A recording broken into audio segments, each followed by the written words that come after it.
नमस्कार दोस्तों, scary story in Hindi में आप सबका स्वागत है। आज की कहानी की तरफ बढ़ने से पहले चैनल को सब्सक्राइब कर लीजिए और अगर कहानी अच्छी लगती है तो प्लीज़ लाइक एंड कमेंट करना मत भूलिएगा। आज की कहानी बहुत ही ज़्यादा डरावनी है, आपको ज़रूर पसंद आएगी। तो देर न करते हुए हम कहानी की तरफ बढ़ेंगे।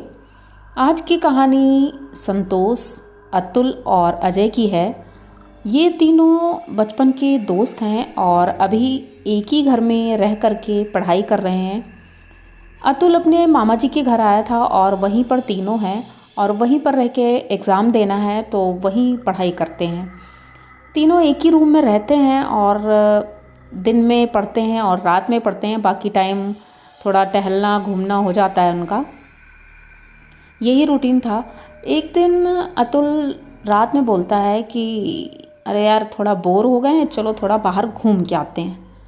लेकिन उनके जो मामा जी थे उन्होंने बोला कि कोई भी रात को 9 बजे के बाद घर से बाहर नहीं निकलेगा, क्योंकि ये तुम लोगों के लिए सेफ़ नहीं है और वैसे भी तुम लोग यहाँ पढ़ने आए हो तो सिर्फ पढ़ाई पर ध्यान दो और बाहर घूमना मना दिन में घूम लेना।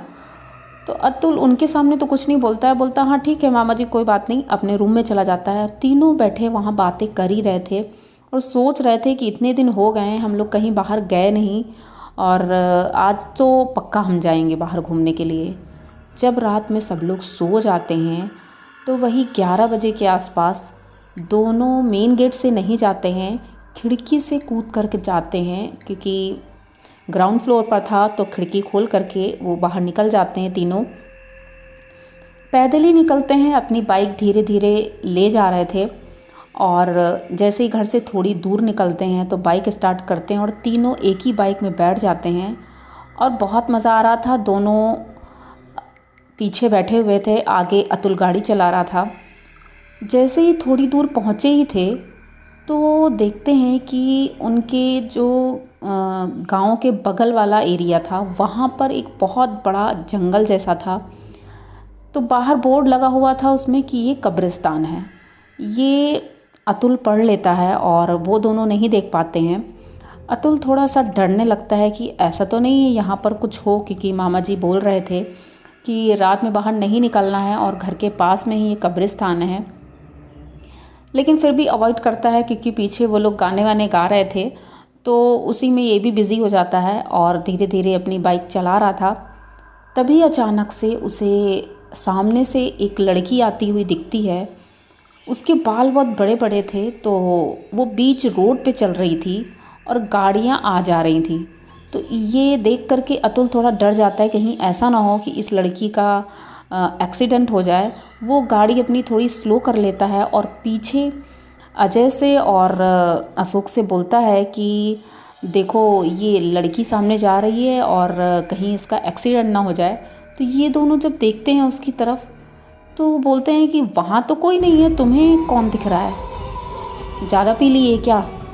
तो अतुल बोलता है पी नहीं है मैंने, लेकिन सामने देखो वो लड़की जा रही है, बहुत धीमे से बोलता है। तो ये दोनों इधर उधर देखते हैं लेकिन कुछ नहीं दिखता है। तो वो बोलते हैं ठीक है, अच्छा गाड़ी रोको, हम देखते हैं एक बार। तो गाड़ी रोकते हैं तो अगल बगल जा कर के चेक करते हैं, लेकिन वहाँ पर कोई भी नहीं था। अतुल को वो लड़की कैसे दिख रही थी ये समझ में नहीं आता है, लेकिन अब अतुल डर रहा था थोड़ा।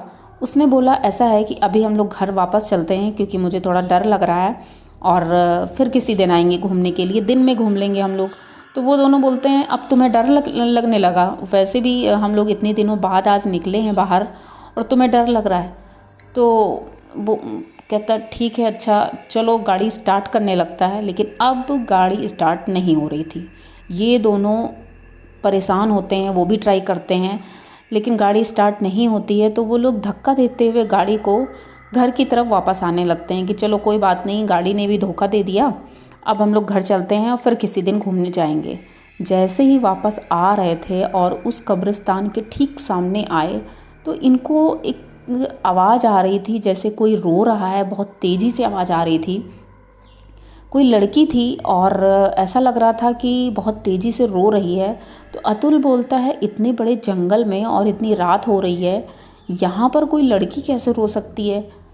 तो तीनों बहुत सोच में पड़ जाते हैं और कहते हैं चलो चेक कर लेते हैं, ऐसा तो नहीं है कोई प्रॉब्लम में हो और हम लोगों को देखना चाहिए।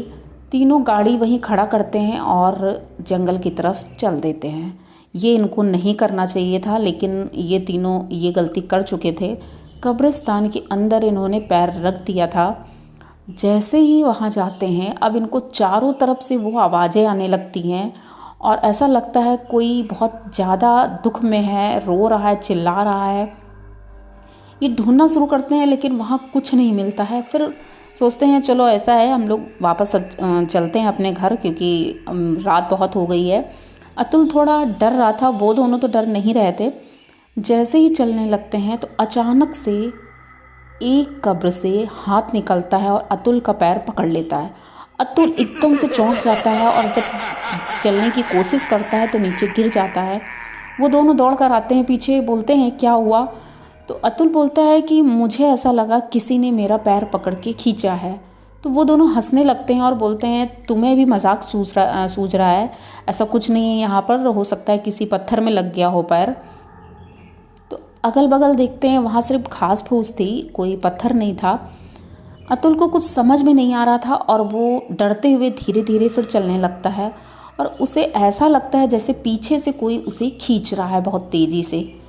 ये आगे बढ़ ही नहीं पा रहा था, आवाज़ देता है तो इसकी आवाज़ भी नहीं निकल रही थी। वो दोनों आगे आगे चले जा रहे थे और जैसे ही ये थोड़ा और आगे निकलते हैं, इसकी आवाज़ एकदम बंद हो जाती है और वहीं पर वो गिर जाता है।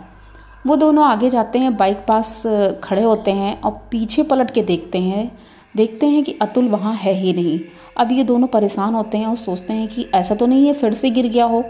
तो ये दोनों दौड़ करके जाते हैं पीछे और वहाँ चेक करने लगते हैं कि कहाँ रह गया। तब ये लोगों का दिमाग जाता है कि एक कब्र जो आधी खुली हुई है, वहाँ से कुछ चीखने की आवाज़ आती है। ये दोनों दौड़ करके वहाँ जाते हैं तो देखते हैं कि उसी कब्र के अंदर अतुल पड़ा हुआ है। उसका सिर्फ सर रह गया था, बाकी पूरा शरीर मिट्टी के अंदर था और वो चीख रहा था। उसे आवाज़ लेकिन उसके मुंह से नहीं निकल रही थी। आवाज़ पता नहीं कहाँ से आ रही थी, क्योंकि बहुत ज़्यादा आवाज़ें आ रही थी तो कुछ समझ में नहीं आ रहा था किसकी आवाज़ है। ये दोनों भी परेशान होते हैं, अब बहुत ज़्यादा डर रहे थे लेकिन कोशिश करते हैं जल्दी जल्दी उसे कब्र से बाहर निकालते हैं।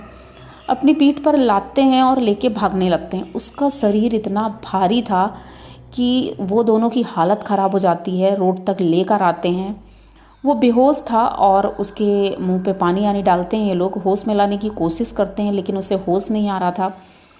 तभी पास से एक आदमी जा रहा था, ये लोग उससे हेल्प मांगते हैं तो वो आता है दौड़ के और देखता है क्या हुआ है। तो अतुल को होश में लाने की कोशिश करता है। अतुल होश में आ जाता है लेकिन वो कुछ बोल नहीं रहा था और बहुत अजीब अजीब सी हरकतें कर रहा था। उठ के बार बार वो कब्रिस्तान की तरफ भाग रहा था। ये दोनों बहुत कस के उसको पकड़ के बैठे हुए थे। तो वो आदमी बोलता है यहाँ पास में ही एक मंदिर है, चलो वहीं पर इनको ले चलते हैं, क्योंकि ऐसे तो ये घर भी नहीं पहुँच पाएंगे। और अजय बोलता है कि घर में मामा जी को अगर पता चला तो वो तो बहुत डांटेंगे कि अतुल के साथ ऐसा क्या हो गया है। तो ये तीनों जाते हैं मंदिर उसको ले करके अतुल को। और वो आदमी खैर बहुत हेल्प कर रहा था और उसको जैसे ही मंदिर के अंदर ले जाने लगते हैं, वो अंदर नहीं जाता है और बहुत तेज़ी से चीखने लगता है। उसकी आंखें एकदम लाल थीं और बहुत ज़्यादा परेशान कर रहा था। ये लोगों ने फिर उसे रस्सी से बांध दिया, रस्सी से बांध के वहीं बैठाल दिया था और पुजारी जी को बुलाया। तो पुजारी जी मंदिर से निकल कर आते हैं, क्योंकि वैसे भी रात बहुत हो गई थी तो वो भी सो रहे थे। वो उठ के आते हैं और देखते हैं कि लड़के की हालत तो बहुत ख़राब है। तो हनुमान जी का मंदिर था, वहीं से वो टीका लेकर आते हैं, उसके टीका लगाते हैं और उसके भभूत वगैरह डालते हैं, धागा बांधते हैं। उसके थोड़ी देर बाद, 1-1.5 घंटे के बाद अतुल को होश आता है। वो नॉर्मल होता है थोड़ा और उसके बाद वो पूछता है कि मैं यहाँ कैसे आ गया और तुम दोनों ऐसे क्या हुआ था, मुझे बताओ। तो वो दोनों बोलते हैं ठीक है घर चलते हैं, घर में बात करेंगे। उसके बाद वो लोग भगवान को प्रणाम करते हैं और घर आते हैं। तब ये लोग जब घर पहुंचते हैं तो उनके मामा जी गेट पर ही मिल जाते हैं और पूछते हैं तुम लोग कहाँ गए थे, मैंने इतना रोका था और तुम लोग मेरी बात सुनते नहीं हो। तो इन लोगों ने माफ़ी मांगी और बताया, और फिर ये भी बताया कि अतुल के साथ ऐसा ऐसा हुआ था। तो उन्होंने बताया कि इसीलिए मैंने तुम लोगों को जाने से रोका था, क्योंकि वो कब्रिस्तान से इतनी आवाज़ें आती हैं कि हम लोगों का यहाँ सोना मुश्किल हो जाता है, रात में सो नहीं पाते हैं। वहाँ में एक चुड़ैल है जिसकी आत्मा यहाँ भटकती रहती है और वही रोती रहती है, चीखती रहती है, सबसे मदद मांगती है, और जो उसके पास जाता है उसको उसी कब्र के अंदर तक लेकर गई है। कई लोगों के साथ ये घटनाएं हो चुकी हैं और हम लोग तो इनकी चीखों की वजह से बहुत परेशान रहते हैं। सोचा था घर बदल लेंगे, लेकिन अभी घर बदलने का समय नहीं है, जबकि हमारा घर तो इतनी दूर है, फिर भी आवाज़ें आती हैं। तभी अजय को लगता है हाँ सच में, क्योंकि 1-2 दिनों से मैंने भी गौर किया है कि रात में कुछ आवाज़ें आती हैं, लेकिन समझ में नहीं आता था किसकी आवाज़ें हैं। लेकिन कुछ भी हो, अब अतुल ठीक था और ये दोनों भी ठीक थे। सभी लोग शुक्र मनाते हैं कि किसी के साथ कुछ ज़्यादा बुरा नहीं हुआ। और ये बातें अतुल ने शेयर की हमारे साथ। अतुल ने बताया कि आज भी हम ये वाक़या भूल नहीं सकते हैं जो हमारे साथ बीता था। उसके बाद से जब भी हम वहाँ गए हैं, कभी भी उस कब्रिस्तान वाली रोड पर तो नहीं गए, क्योंकि बहुत डर लगता है। और अब फ़िलहाल हम ठीक हैं। तो आपको ये कहानी कैसी लगी? अगर अच्छी लगी हो तो प्लीज़ चैनल को सब्सक्राइब करिए, लाइक कमेंट करिए, शेयर करिए। मिलते हैं किसी नई कहानी में। Thank you.